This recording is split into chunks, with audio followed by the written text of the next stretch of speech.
Here we have Doyle's field loader conveyor. This is their portable fertilizer unloading option. It comes with a 24-inch crescent top belt. It has a 13-foot 6-inch discharge height, and it also has a 150-ton capacity per hour of unload.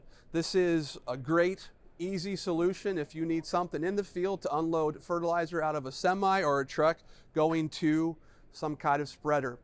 Some of the best features about this field conveyor are right here, all in one place. It starts with the control bank, which all sits in one place, easy to access, right by the tire and right where you need it to be to see the truck and to be able to see what you're unloading into.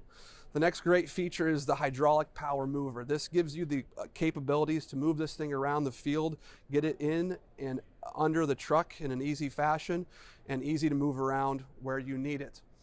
This is controlled by a Honda 20 horsepower gas engine that controls all the hydraulics. Once again, all in one place, easy to access and easy to get to for all your functionalities.